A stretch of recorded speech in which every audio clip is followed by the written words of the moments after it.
तो चलिए शुरुआत करते हैं a will eternal season 2 episode 29 की। शाओ वचन शियुमे के साथ आउटर सिटी के बाहर होता है। फिर वो अपनी ब्लड एंसेस्टर स्वॉर्ड निकालता है और अटैक करता है। वो अटैक इतना पावरफुल होता है कि वो आउटर सिटी को ब्रेक करने में कामयाब हो जाता है। ये देखकर थाउजेंड फेस थोड़ा सा परेशान होता है और वो स्वॉर्ड एरो को टर्न ऑन करने के लिए कहता है। तभी प्रोफाउंड सेक्ट के पेट्रियार्क थाउजेंड फीट से बोल रहे होते हैं कि अगर तुम स्वॉर्ड एरे की डायरेक्शन को चेंज करोगे तो फिर उसकी पावर भी कम हो जाएगी। थाउजेंड फेस पेट्रियार्क से बोल रहा होता है कि ईस्टर्न गेट की जो वॉल है वो ब्रेक हो चुकी है और साथ ही में स्पिरिट स्ट्रीम सेक्ट और ब्लड स्ट्रीम सेक्ट का जो मोराल है वो पहले से बढ़ गया है।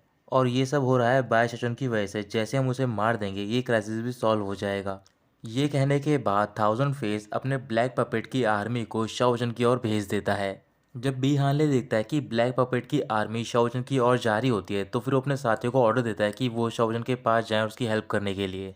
इधर शाओ वजन शियुमे को अपने साथ लेकर जा रहा होता है गोद में। तभी शियुमे की आंख खुलती है और वो शाओजन से बोल रही होती है कि मुझे नीचे उतार दो, क्योंकि इस बैटल की वजह से तुम्हारी स्पिरिचुअल एनर्जी बहुत ज़्यादा कंज्यूम हुई है।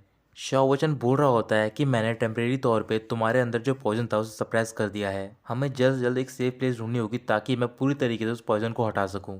और अचानक से वहां पर ब्लैक पपेट आ जाते हैं और वो शाओजन पर अटैक कर देते हैं। शाओ वचन अटैक से बच जाता है। फिर वो शियुमे को एक जगह पर बैठाता है और उससे पूछ रहा होता है क्या तुम ठीक हो। फिर ब्लैक पपेट वहां पर पहुंचता है और वो शाओ वचन पर अटैक करता है स्वॉर्ड से। शाओ वचन स्वॉर्ड को पकड़ लेता है और उसे फेंक देता है। फिर वो अपने पर्पल चीट ट्राइपॉड से अटैक करता है उस ब्लैक पपेट पे। ब्लैक पपेट बहुत दूर जाकर गिरता है। तभी वहां पर और भी कई ब्लैक पपेट पहुंच जाते हैं और पपेट को देखकर शाओ वचन उस ट्राइपॉड का साइज बड़ा करता है और उन पर अटैक करता है। अटैक के बावजूद भी लेकिन वो ब्लैक पपेट कम होने का नाम ही नहीं ले रहे होते। इस वजह से शाओ वचन उनसे फाइट करना स्टार्ट कर देता है। ये सब देखकर शियुमे को डेजा वू हो रहा होता है और उसे याद आ रहा होता है कि पहले भी शाओ वचन ऐसे ही उसके लिए लड़ा होता है। शाओ वचन ने ब्लैक पपेट की स्वॉर्ड पकड़ रखी होती है और वो देखता है ऊपर की ओर, क्योंकि वहां पर जो उनकी स्वॉर्ड एरे फॉर्मेशन होती है उसे एक्टिवेट करा जा रहा होता है। थाउजेंड पे शाओ वचन से बोल रहा होता है कि भले ही मुझे अपने कई सारे डिसाइपल की जान गंवानी पड़े लेकिन मैं तुम्हें मार कर ही रहूंगा। ये कहकर वो कई सारी स्वॉर्ड से अटैक करता है शाओ वचन पे। शाओ वचन स्वॉर्ड से तो बच जाता है लेकिन उन स्वॉर्ड की वजह से कई सारे स्टोन्स शिवमे की ओर जा रहे होते हैं। शाओ वचन शिवमे के सामने पहुंच जाता है और वो स्टोन को उससे लगने से बचा लेता है। ये देखकर शिवमे को याद आता है कि पहले भी शाओ वचन ने उसे ऐसे ही बचाया होता है एक स्वॉर्ड से। शिवमे थोड़ी सी हैरान होती है और वो बोल रही होती है कि ये सीन इतना फैमिलियर क्यों लग रहा है। दूसरी ओर ब्लड स्ट्रीम सेक्ट और स्पिरिट स्ट्रीम सेक्ट के एल्डर होते हैं। वो अपने सारे डिसाइपल को ऑर्डर देते हैं कि वो अभी के अभी शाओ वचन के पास जाएं और उसकी हेल्प करें ब्लैक पपेट से लड़ने के लिए। अब धीरे धीरे स्वॉर्ड एरे की पावर भी कम हो रही होती है और ये देखकर थाउजेंड फेस परेशान हो जाता है। प्रोफाउंड सेक्ट के पेट्रियार्क थाउजेंड फेस से बोल रहे होते हैं कि अब टाइम आ गया है, तुम्हें इनर सिटी में आना चाहिए और हमारे सुप्रीम ट्रेजर को समन करना चाहिए। इधर बैटलफील्ड पे शाओ वजन की स्पिरिचुअल पावर बहुत ज़्यादा कंज्यूम हो गई होती है लेकिन उसके बावजूद भी वो लड़ रहा होता है। शियुमे ये सब देखकर कह रही होती है कि ये अपनी जान दांव पर लगाकर मुझे प्रोटेक्ट करना चाहता है, लेकिन मैं ना वो पर्सन हूँ और ना ये मेरी मेमोरीज हैं। ये कितना अच्छा होता कि अगर मैं वही पर्सन होती जिसे कि ये प्रोटेक्ट करना चाहता है। ये कहने के बाद उसकी आंखों से आंसू आने लग जाते हैं और वो चिल्लाकर शाओ वचन से बोल रही होती है कि मेरे बारे में चिंता मत करो और तुम यहाँ से चले जाओ। शाओचन बोल रहा होता है कि भले ही मेरी स्पिरिचुअल एनर्जी खत्म हो जाए लेकिन मैं अपनी फिजिकल बॉडी से लड़ूंगा। फिर वो अपनी पिल्स निकालता और खाना स्टार्ट करता है। पिल खाने के बाद वो कह रहा होता है कि जब तक मेरी सांसें चल रही है हमारी कोई भी जान नहीं ले सकता है। ये कहने के बाद वो अपने थ्रॉट शैटरिंग लॉक का इस्तेमाल करता है और एक ब्लैक पपेट को मार देता है, लेकिन अभी भी उसके सामने कई सारे ब्लैक पपेट होते हैं। उसी टाइम वहां पर बी हानले और सोंचियो पहुंच जाते हैं अपने डिसाइपल के साथ और वो सारे अटैक करना स्टार्ट कर देते हैं पपेट्स पे। उनमें से दो डिसाइपल शियुमे के पास जाते हैं और उसे खड़ा करते हैं। शाओ वचन डिसाइपल से बोल रहा होता है कि तुम शियुमे को यहाँ से दूर लेकर जाओ ताकि ये अपनी इंजरीज को ठीक कर सके। वो डिसाइपल उसकी बात मानते हैं और वो शियुमे को वहाँ से लेकर चले जाते हैं। अब सारे डिसाइपल शाओ वचन के सामने खड़े होते हैं और उससे बोल रहे होते हैं कि आप हमें सिर्फ ऑर्डर दो, हम आपकी इंस्ट्रक्शन को फॉलो करेंगे। शाओ वचन बोल रहा होता है कि अब मेरी स्पेशल पावर वापस आ गई है तो फिर चलो तैयारी करते हैं इस मैजिक सिटी को क्रश करने की। ये कहकर वो इनर सिटी की ओर बढ़ने लग जाता है। थाउजेंड फेस अपने डिसाइपल लिनमू से बोल रहा होता है कि मैं तुम पर आउटर सिटी का डिफेंस छोड़कर जा रहा हूँ और ये कहकर वो चला जाता है। शाओ वचन वो डिसाइपल के साथ आउटर सिटी के बाहर खड़ा होता है और वहाँ की एक वॉल ब्रेक हो रखी होती है। वहाँ पर कुछ प्रोफाउंड सेक्ट के डिसाइपल्स भी होते हैं। शाओ वचन सबसे बोल रहा होता है कि तुम सरेंडर कर दो, मैं प्रॉमिस करता हूँ कि मैं तुम में से किसी को भी नहीं मारूंगा।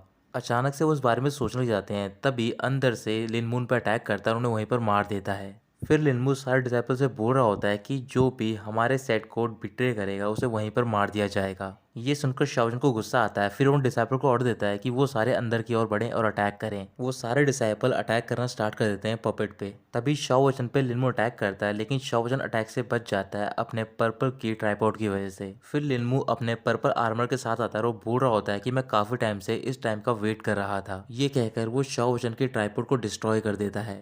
फिर वो लगातार शाओजन पर अटैक कर रहा होता है। शाओजन अटैक से बच जाता है और वो अपनी फ्लोरा पावर का यूज करता है। जमीन में से कई सारी स्टेम बाहर निकलती हैं और वो पर्पल आर्मर को जकड़ लेती हैं। लेकिन वो पर्पल आर्मर बहुत ज़्यादा पावरफुल होता है, इस वजह से वो सारी स्टेम्स को फ्रीज करता है और उन्हें ब्रेक कर देता है। इसके बाद वो शाओजन को एक पंच मारता है और शाओजन दूर जाकर गिरता है। शाओजन जमीन पर गिरा हुआ होता है और उसका गुस्सा बढ़ रहा होता है। फिर शाओजन खड़ा होता है और अचानक से उसके चारों ओर कई सारी ब्लड ड्रॉपलेट फ्लोट करने लग जाती हैं। शाओजन कह रहा होता है कि लिनमो का जो कल्टीवेशन लेवल है मेरे जितना ही है, लेकिन उसकी विक्ट्री डिपेंड करती है उसके पर्पल आर्मर पे। ये कहकर वो एक बॉटल निकालता है और उसे ब्रेक करने के बाद उस बॉटल में से एक ड्रॉप निकलती है तोंगतियान रिवर की। इधर लिनमो अटैक करने की तैयारी कर रहा होता है शाओजन पे। दूसरी ओर शाओजन अपने ब्लड को उस तोंगतियान रिवर से मर्ज करता है और एक स्वॉर्ड तैयार करता है। फिर वो दोनों एक साथ एक दूसरे पर अटैक करते हैं। उन दोनों के अटैक की पावर सेम होती है, इस वजह से उन दोनों के अटैक आपस में ही कट जाते हैं। लिनमू बोल रहा होता है कि तुमने बहुत ही अच्छा अटैक का इस्तेमाल किया, लेकिन ये यूजलेस है, और ये कहकर वो शाओजन की ओर भागने लग जाता है। शाओजन भी भागकर उसकी ओर जाता है और उसके आर्मर पे कई जगह कट कर देता है। कट करने के बाद वो कुछ पिल्स लिनमू की ओर फेंक देता है। वो पिल ब्लास्ट होती है और उसमें से बहुत सारा स्मोक बाहर आ रहा होता है। लिनमू हंस रहा होता है और बोल रहा होता है, क्या तुम मेरे पे पॉइजन का इस्तेमाल कर रहे हो? तुम्हें पता नहीं है कि पिल स्ट्रीम सेट हमारे सेट के बहुत ही पास था और जो मेरा आर्मर है वो पॉइजन को ब्लॉक कर सकता है। ये कहकर वो शाओजन पर अटैक करता है। तभी अचानक से जो उसका हाथ होता है वो फ्रीज हो जाता है। अचानक से उस पर्पल आर्मर के अंदर हीट बढ़ना स्टार्ट हो जाती है और वो अपने आप को कंट्रोल नहीं कर पा रहा होता। शाओजन कह रहा होता है कि मुझे तुम पर अटैक करने के लिए सिर्फ तुम्हारे आर्मर में थोड़े क्रैक करने थे। धीरे धीरे करके जो आर्मर होता है वो डिस्ट्रॉय होना स्टार्ट हो जाता है। लिनमू अपनी स्वॉर्ड निकालता है और वहाँ से जाने लग जाता है और कह रहा होता है कि मैं अभी हारा नहीं हूँ। फिर वो कुछ दूर जाकर स्वॉर्ड एरे को पूरी तरीके से एक्टिवेट करता है ताकि वो अपने आप को बचा सके। फिर उस एरे में कई सारी स्वॉर्ड फॉर्म होती हैं और वो ऑर्डर देता है उन सारी स्वॉर्ड को कि वो शाओजन को जाके मार दें। वो सारी स्वॉर्ड शाओजन पर लगातार अटैक करते हैं, लेकिन शाओजन अपने बू हुआ कॉप्स का इस्तेमाल करता है और वो उनसे बच जाता है। शाओजन कह रहा होता है कि भले ही तुम अपनी स्वॉर्ड एरे को कंट्रोल कर सकते हो, लेकिन मेरे पास कई और भी मेथड हैं। बू हुआ का जो कॉप्स होता है उसकी पावर इतनी ज़्यादा होती है कि जितने भी स्वॉर्ड एरे के फॉर्मेशन के स्टोन होते हैं वो उन सबको ब्रेक कर देता है। उन्हें ब्रेक करने के बाद वो बू हुआ कॉप से लिनमू की ओर अटैक करता है। वो अटैक इतना तेज होता है कि लिनमू को पता नहीं चलता उसकी बॉडी में से उसका हार्ट बाहर चला जाता है। फिर वो लिनमू को मार देता है और जितने भी प्रोफाउंड सेक्ट के डिसाइपल होते हैं जिनसे कि स्वॉर्ड एरे पावर एब्जॉर्ब कर रही होती है वो सारे ज़मीन पर गिर पड़ते हैं। सारे डिसाइपल अंदर की ओर देख रहे होते हैं। तभी शाओजन बाहर की ओर आता है और वो सबसे कहता है कि लिनमू मारा जा चुका है, चलो अब टाइम आ गया है कि मैजेस्टिक सिटी को कॉन्कर करा जाए। तो दोस्तों यहीं ख़त्म होता है ये एपिसोड।